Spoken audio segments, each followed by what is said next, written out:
Well, good morning, friends. Mark Holmes here, of course, with my buddy Cowboy Joe Boo, as well as Joe Bear in the house. And as always, I want to thank you all for watching, commenting, subscribing, and being part of the Joe Boo Sports Report. Without you guys, as well as you ladies, you know that this literally does not work. So let's get open for business here, and let's wake up the football gods.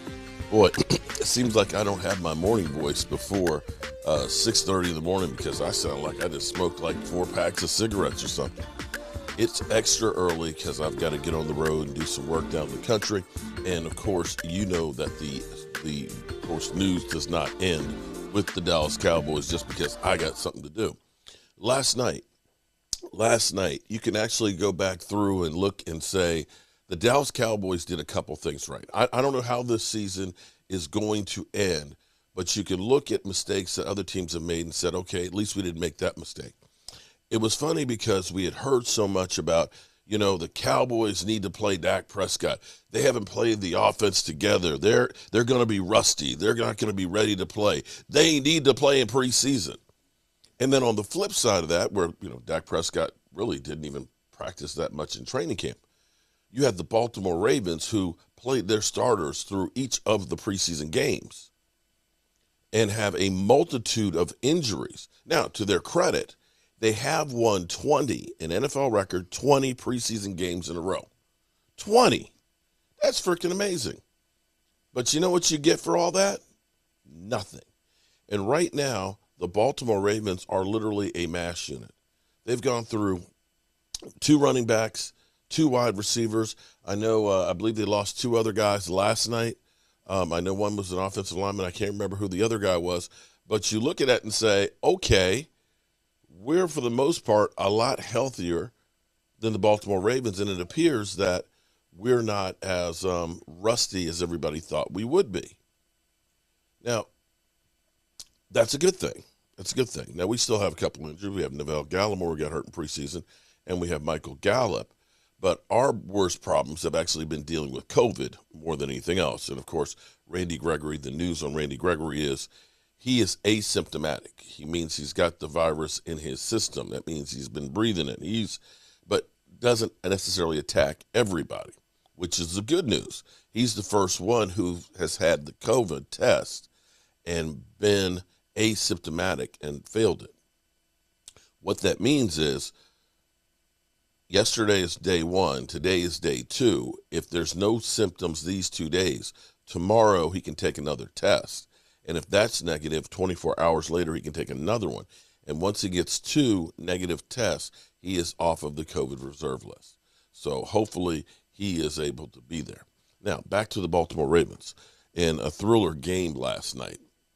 A thriller game that ended up being lost. There's only been 3 quarterbacks who have thrown a red zone interception in overtime and have won.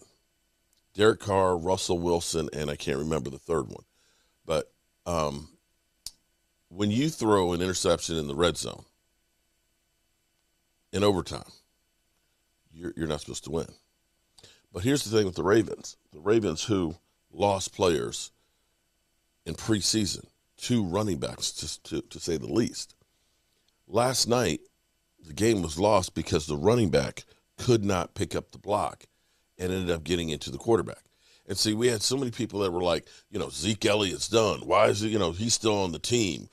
Trade Zeke Elliott. He only got 33 yards. That's a disgrace. Well, see, here's the thing. That game was lost because the running back couldn't pick up the blitzer. This, on the other hand, was Zeke Elliott going against Aaron Donald, the baddest defensive lineman. Look at that. Zeke doesn't make that block. Dak Prescott is planted in the field. Dak is literally planted in the field. Look at that. That is Zeke Elliott on Aaron Donald, keeping him upright. Pushed him so hard that he actually pushed Tyron Smith out the way. This is key, and not everybody can do this. Now, I'm not saying that you want to pay a guy as much as Zeke is to be a blocker, but you know what? Games are lost by a play like that. Look at that. Boom. That's the kind of thing that you get from Zeke Elliott. Now, one other thing, because we've got a couple of guys who are much maligned on the Cowboys roster. People will always look at the money, and no matter what they do on the field, they will end up getting a lot of grief. When I was doing my live stream yesterday, I was hearing a lot of people were saying, oh, man, DeMarcus Lawrence, where's that guy been, man? He stinks. The thing is, DeMarcus Lawrence is actually playing really well. DeMarcus Lawrence actually rated out as the second best edge rusher. And the thing that's lost in this is because fans don't understand the holding down the line, keeping people from getting to the edge, as well as making plays, you miss it. You only look at the sacks that are made. You don't look at the totality of everything else. And when you think about a play like this, it drives me crazy because the new knock on the Cowboys is, well, Tampa Bay basically gave them a chance to stay in the game because they fumbled the ball and they had interceptions. Like, those aren't game changers in every other game. Okay? Lamar Jackson, the fumble at the end of the game. So you're saying, well, the Raiders were given that game? No, the Raiders went out and earned it. But let's take a look real quick here. Hopefully NFL police don't get me. Because this is what D-Law did. Look at this. Here comes D-Law. You see D-Law's fist right there? He's about to punch it out. It wasn't that Tampa Bay said, let me go ahead and gift wrap you a fumble and say, here you go. Boom. D-Law punches the football out. You see that ball on the field? That is solely DeMarcus Lawrence. DeMarcus Lawrence, boom. He punches out the ball. We get the ball.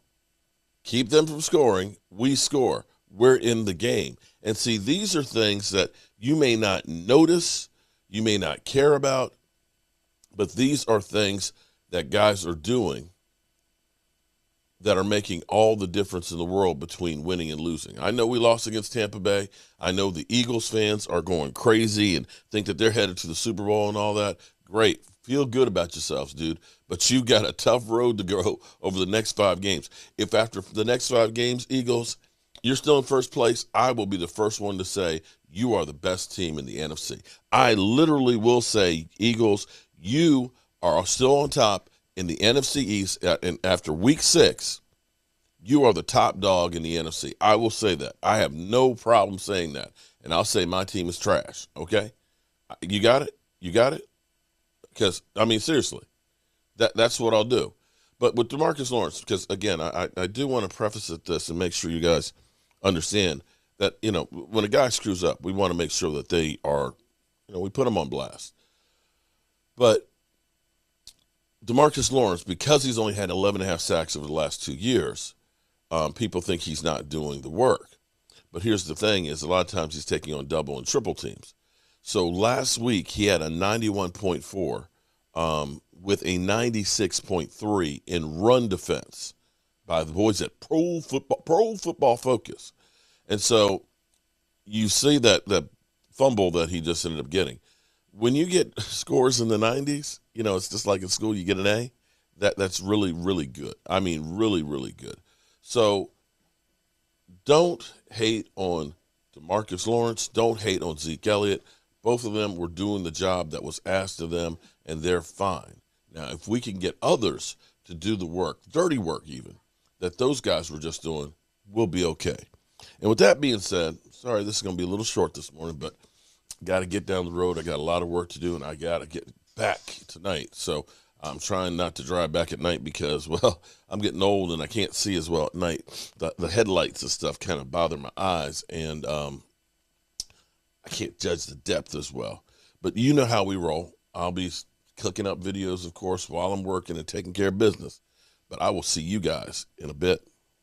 Mark Holmes here, and as always, I want to thank you all for watching, commenting, subscribing, and being part of the Joe Boo Sports Report.